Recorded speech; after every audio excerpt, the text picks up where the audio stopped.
Hello students, last lecture तक हमने chapter number 5 कर लिया था। अब हम करेंगे chapter number 6 rural development.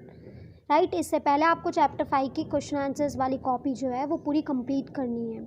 Let's start with chapter 6 rural development. सबसे पहले रूरल मतलब क्या होता है? रूरल एरिया मतलब होता है गाँव वाला एरिया, विलेज वाला एरिया। राइट, इंट्रोडक्शन से स्टार्ट करते हैं हम। तो इंट्रोडक्शन में क्या लिखा है? इंडिया में मेजॉरिटी ऑफ पुअर पीपल जो है वो रूरल एरिया में रहते हैं, जिनको अपनी बेसिक नेसेसिटीज़ ऑफ लाइफ भी पूरी वो नहीं कर पाते हैं। उसमें around 22% of the total population, मतलब जितनी भी पॉपुलेशन है उसमें से अराउंड 22% पॉपुलेशन जो है वो तो बिलो पॉवर्टी लाइन रहती है। एग्रीकल्चर, जिसमें ज़्यादातर लोग एग्रीकल्चर करते हैं, वो कितना ग्रो हो रहा है? सिर्फ 2.7% रेट से लास्ट 50 ईयर्स से। सिर्फ 2007 से 2012 में देखा गया कि थोड़ा बहुत एग्रीकल्चर आउटपुट ग्रो होकर 3.2% हुआ है, जो कि बहुत कम है।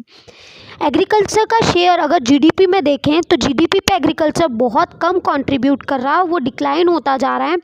वहीं इंडस्ट्रियल और सर्विस सेक्टर पे कंट्रीब्यूशन बढ़ रहा है और देखा जा रहा है तो ज़्यादातर लोग एग्रीकल्चर में काम कर रहे हैं, पर उतना वो जीडीपी को कंट्रीब्यूट नहीं कर रहा है। इकोनॉमिक रिफॉर्म्स ऑफ 1991 के बाद जो इकोनॉमिक रिफॉर्म्स आए, मतलब लिबरलाइजेशन, प्राइवेटाइजेशन, ग्लोबलाइजेशन के बाद जो ग्रोथ रेट है एग्रीकल्चर का वो बहुत कम थी, वो 3% ही हो गई है। और 3%, इवन 3% 1991-2012 में अगर हम देखें तो इवन वो 3% से भी कम हो रही है। मतलब अगर हम देखें इकोनॉमिक रिफॉर्म्स के बाद, तो इकोनॉमिक रिफॉर्म्स के बाद तो सिचुएशन जो है वो और ज़्यादा डाउन हो गई है। नाउ नेक्स्ट, हम नेक्स्ट पेज से देखते हैं हम। तो बहुत ज़रूरी है, देखो इसी पेज पे देखो। सो बहुत ज़रूरी है कि हम इंडिया की प्रोग्रेस स्पेशली रूरल एरिया और रूरल पीपल को डेवलप करें, ताकि हमारे इंडिया का ओवरऑल ग्रोथ हो पाए। Now next come on to meaning of rural development. Rural development होता क्या है? तो रूरल डेवलपमेंट मतलब क्या? Continuous and comprehensive. कंटिन्यूअस मतलब कंटिन्यू, कॉम्प्रहेंसिव मतलब पूरी तरीके से सोशल इकोनॉमिक प्रोसेस लगाई जाए, ताकि हम रूरल लाइफ के हर एस्पेक्ट को इम्प्रूव कर पाएँ। मतलब कंटिन्यूअस और पूरी तरीके से सोशल और इकोनॉमिक लाइफ जो है रूरल एरिया की, उसको चेंज करना, रूरल पीपल की चेंज करना।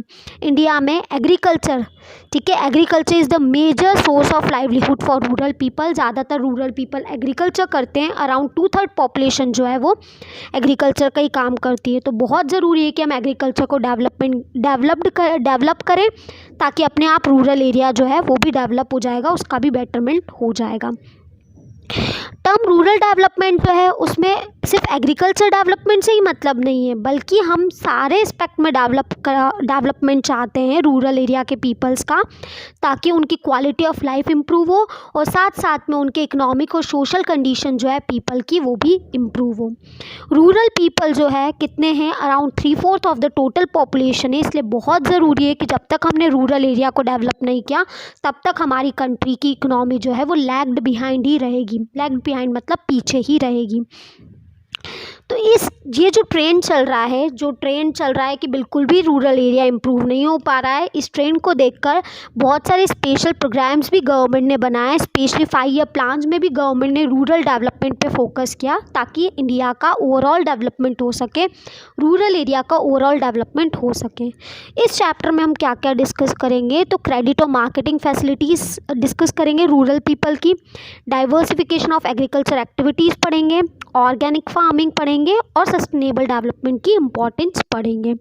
Let's start first with the process of rural development की। रूरल डेवलपमेंट की प्रोसेस कैसे, मतलब रूरल डेवलपमेंट किस तरीके से किया जाए। तो now we will discuss its process of rural development में अगर देखें तो सबसे पहले हमें चाहिए कि ह्यूमन रिसोर्सेज का डेवलपमेंट हो। हमें ह्यूमन रिसोर्सेज की क्वालिटी को इम्प्रूव करना है। जो कैसे कर सकते हैं? एक तो उनकी लिटरेसी, स्पेशली फीमेल लिटरेसी पे फोकस किया जाए, उनके एजुकेशन पे और उनके स्किल डेवलपमेंट पे फोकस किया जाए। नेक्स्ट, उनकी हेल्थ फैसिलिटीज़ को इम्प्रूव किया जाए। तो अगर ह्यूमन रिसोर्स डेवलप हुए तो it will help in rural development. Next बात करते हैं कि रूरल एरिया के इंफ्रास्ट्रक्चर को डेवलप किया जाए। वहाँ की इलेक्ट्रिसिटी, वहाँ का इरिगेशन सिस्टम, वहाँ की क्रेडिट फैसिलिटी, वहाँ की ट्रांसपोर्ट फैसिलिटीज़, इन सब को इम्प्रूव किया जाए। As well as agriculture research की फैसिलिटीज़ प्रॉपर मिल पाए और इन्फॉर्मेशन जो है प्रॉपरली लोगों तक पहुंच पाए, डिसएमिनेशन मतलब लोगों तक पहुंच पाए। इस तरीके की इंफ्रास्ट्रक्चर फैसिलिटी डेवलप करने की ज़रूरत है रूरल एरियाज़ में।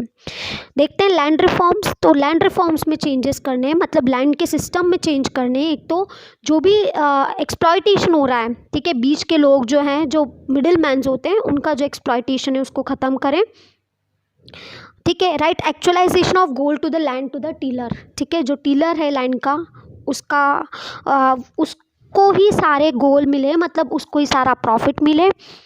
सोशल इकोनॉमिक कंडीशन जो है वो इम्प्रूव की जाए, स्पेशली रूरल पुअर की, ठीक है, और उनकी एग्रीकल्चर का जो प्रोडक्शन है वो बढ़ाया जाए। मतलब इस तरीके के स्टेप्स ले गवर्नमेंट, जिससे कि उनका एग्रीकल्चर प्रोडक्शन जो है वो बढ़े। Next is elevation of poverty. सब हम क्या पढ़ रहे हैं कि रूरल डेवलपमेंट अगर हम चाहते हैं तो हमें क्या करना पड़ेगा, एक तो ह्यूमन रिसोर्स का डेवलपमेंट करना पड़ेगा, इंफ्रास्ट्रक्चर का डेवलपमेंट, फिर लैंड रिफॉर्म्स में चेंजेस करने पड़ेंगे। Next is elevation of poverty को रिमूव करना पड़ेगा। वैसे ही हमें पता है कि 30% ऑफ टोटल पॉपुलेशन जो है वो बिलो पॉवर्टी लाइन रह रही है, तो बहुत ज़रूरी है कि कुछ ऐसे स्टेप्स लिए जाएं जिससे कि पॉवर्टी कम कर सके और लोगों की जो लिविंग कंडीशंस है उनको इम्प्रूव किया जा सके। नेक्स्ट हम देख सकते हैं डेवलपमेंट ऑफ प्रोडक्टिव रिसोर्सेज। तो ऐसे बहुत सारे जो प्रोडक्टिव रिसोर्सेज हैं उनका भी डेवलपमेंट बहुत ज़रूरी है, ठीक है, ताकि जो एम्प्लॉयमेंट अपॉर्चुनिटीज़ है उनको क्रिएट करा जा सके, बढ़ाया जा सके, ताकि ज़्यादा से ज़्यादा लोगों को एम्प्लॉयमेंट मिल सके, राइट। तो इस तरीके से हम क्या कर सकते हैं, रूरल डेवलपमेंट करवा सकते हैं कि कैसे, एक तो ह्यूमन रिसोर्स को डेवलप करके, इंफ्रास्ट्रक्चर को डेवलप करके, लैंड रिफॉर्म्स करके, एलिवेशन ऑफ पॉवर्टी को रिमूव करवा के, एज वेल एज अलग अलग एरिया में एम्प्लॉयमेंट अपॉर्चुनिटीज़ बढ़ाकर। नेक्स्ट हम देखते हैं कि रूरल क्रेडिट क्या होता है। What do you mean by rural credit? Rural credit मतलब रूरल एरिया में लोगों को लोन की फैसिलिटीज़ मिल पाए, दिस इज़ रूरल क्रेडिट। हमें पता है कि रूरल इकनॉमी जो है उसमें बहुत ज़रूरी है कि टाइमली मैनर पे लोगों को लोन मिल जाए, ठीक है, ताकि वो उनकी जो रिक्वायर्ड चीज़ें हैं वो ख़रीद पाए और अपने प्रोडक्शन को बढ़ा पाए। एग्रीकल्चर में farmers is in strong need. Agriculture में स्पेशली फार्मर्स को बहुत ज़्यादा ज़रूरत होती है, काय की ज़रूरत होती है, क्रेडिट की, क्योंकि एग्रीकल्चर में गैप बहुत होता है। लोगों ने जब से वो क्रॉप बोया और फिर बाद में जब उसको बेच के इनकम लाएंगे तो वो जो टाइम गैप होता है वो बहुत ज़्यादा होता है, तो उन्हें क्रेडिट की रिक्वायरमेंट बहुत ज़्यादा होती है, लोन की रिक्वायरमेंट बहुत ज़्यादा होती है। फार्मर जो है बहुत अलग अलग सोर्सेज से बोरो करते हैं, ठीक है, कि बहुत सारी चीज़ों के लिए उन्हें लोन चाहिए होता है, सीड खरीदना है, फर्टिलाइज़र खरीदना है, फैमिली के कोई एक्सपेंसेस करना है, मैरिज, डेथ, रिलीजियस सेरेमनीज़ करना है, तो उन सब में उन लोगों को पैसे की रिक्वायरमेंट होती है। तो क्रेडिट एक बहुत इंपॉर्टेंट फैक्टर है जिससे कि हम एग्रीकल्चर के प्रोडक्शन को बढ़ा सकते हैं। एक इफेक्टिव तरीके से, एक इफ़िशिएंट तरीके से, एक सही तरीके से अगर उन्हें क्रेडिट मिल गया तो उनका एग्रीकल्चर प्रोडक्शन भी बढ़ेगा, एज वेल एज उनकी इनकम जो है वो भी बढ़ेगी, राइट। तो हमें बहुत ज़रूरी है कि हम रूरल क्रेडिट जो है रूरल एरिया में क्रेडिट सिस्टम डेवलप करें ताकि वो अपने एग्रीकल्चर प्रोडक्शन को बढ़ा सकें। नेक्स्ट देखते हैं हम sources of rural credit. Rural credit जो है हमें कहाँ कहाँ से मिल सकता है। सोर्सेज ऑफ रूरल क्रेडिट मतलब किस किस जगह से रूरल क्रेडिट, किस किस जगह से हमें लोन अवेलेबल हो सकता है। तो there are two sources of rural credit. पहला है नॉन इंस्टीट्यूशनल सोर्सेज, दूसरा है इंस्टीट्यूशनल सोर्सेज, राइट। दो सोर्सेज से हमें लोन मिल सकता है, non institutional and institutional. Non institutional में सारे क्या आते हैं, सारे जो इलीगली ऑपरेट कर रहे हैं। इलीगली मतलब ऐसा नहीं है कि वो गलत चीज़ कर रहे हैं, पर उनके ऊपर किसी का जिनके ऊपर किसी का कंट्रोल नहीं होता। अगर तुमने 10th में पढ़ा हो तो इट इज़ इनफोर्सेस, इसको अगर इनडायरेक्ट मैनर में बोले तो जो इंस्टीट्यूशन नहीं चला रहे हैं, बिना इंस्टीट्यूशन के जो लोन प्रोवाइड कर रहे हैं, जैसे money landers, relatives, traders, commission agent, reach landlords, ये सब आते हैं नॉन इंस्टीट्यूशनल सोर्सेज में। और इंस्टीट्यूशनल में क्या आते हैं, सारे जो इंस्टीट्यूशन होती है, cooperative credit, land development bank, commercial bank credit, regional rural bank, government, NABARD, ठीक है, सेल्फ हेल्प ग्रुप्स। तो ये सब चीज़ें ये जो हैं वो इंस्टीट्यूशनल सोर्सेज में आते हैं। सबसे पहले हम स्टार्ट करते हैं नॉन इंस्टीट्यूशनल सोर्सेज। तो नॉन इंस्टीट्यूशनल सोर्स जो है वो ट्रेडिशनल सोर्स है, स्टार्टिंग से लोग यहीं नॉन इंस्टीट्यूशनल सोर्सेज के थ्रू ही लोन ले रहे हैं। उसमें हम वन बाय वन डिस्कस करते हैं कि कौन कौन से जो लोग हैं वो नॉन इंस्टीट्यूशनल सोर्सेज में आते हैं। पहला है money lender. From the very beginning जो है मनी लैंडर जो है बहुत बहुत सारे फार्मर्स को क्रेडिट देते हैं, बहुत सारे फार्मर्स को लोन प्रोवाइड करते हैं। पीजेंट्स का बहुत ज़्यादा एक्सप्लॉयटेशन होता है क्योंकि वो बहुत high rate of interest charge करते हैं। ठीक है, quite frequently their accounts are manipulated without their knowledge. और बहुत बार तो वो मनी लैंडर्स जो है उन लोगों के अकाउंट्स वगैरह भी मैनिपुलेट करते हैं। मतलब ओवरऑल अगर हम देखें तो मनी लैंडर्स जो है वो बहुत सारे फार्मर्स को लोन प्रोवाइड करते हैं और वो भी बहुत ज़्यादा इंटरेस्ट रेट में। हम नॉन इंस्टीट्यूशनल सोर्सेज में देखोगे तो ज़्यादातर जो है वो हाई इंटरेस्ट में ही लोन प्रोवाइड करेंगे। अब जो रिलेटिव्स होते हैं तो कल्टिवेटर्स जो है पैसा उधार लेते हैं रिलेटिव से भी, अगर उनको कोई क्राइसिस आ जाते हैं, उन्हें कोई नुकसान हो जाता है तो ये लोन जो होता है वो इनफॉर्मल सोर्सेज में आता है। जनरली इस लोन पे इंटरेस्ट नहीं चार्ज होता क्योंकि वो हमारे रिलेटिव्स हैं, हमारे पहचान के हैं, और नॉर्मली ये लोन जो है आफ्टर हार्वेस्टिंग रिटर्न कर दिया जाता है। नेक्स्ट देते हैं ट्रेडर्स एंड कमीशन एजेंट्स। तो ये लोग भी क्या करते हैं, लोन प्रोवाइड करते हैं पीजेंट्स को मॉर्गेज ऑफ क्रॉप्स। इसमें उन लोगों को क्या करना पड़ता है, अपने क्रॉप को मॉर्गेज में रखना पड़ता है, गिरवी पे रखना पड़ता है, बहुत हाई इंटरेस्ट रेट चार्ज करते हैं और एक ये भी कंडीशन रखते हैं कि क्रॉप आपको हमको सेल करनी पड़ेगी कम प्राइजेज में, जो मार्केट की प्राइजेज है उससे आपको कम में हमें बेचना पड़ेगा क्योंकि हम आपको लोन कर रहे हैं, लोन दे रहे हैं। ठीक है, तो मॉर्गेज ऑफ क्रॉप्स के ऊपर ये ट्रेडर्स और कमीशन एजेंट्स जो हैं वो लोन प्रोवाइड करते हैं, क्रेडिट प्रोवाइड करते हैं। Credit and loan are both the same thing. Rich landlords का देखें तो स्मॉल और मार्जिनल फार्मर्स, टेनेंट्स, उन लोगों को लोन लेना पड़ता है लैंडलॉर्ड से उनके फाइनेंशियल रिक्वायरमेंट को पूरा करने के लिए। ये लैंडलॉर्ड जो हैं वो भी high rate of interest charge करते हैं। ठीक है, और पीजेंट्स, स्मॉल फार्मर्स और टेनेंट्स को एक्सप्लॉइट करते हैं। मतलब नॉन इंस्टीट्यूशनल सोर्सेज में अगर हम देखेंगे तो ज़्यादातर जो हैं वो हाई इंटरेस्ट रेट चार्ज करते हैं लोगों से।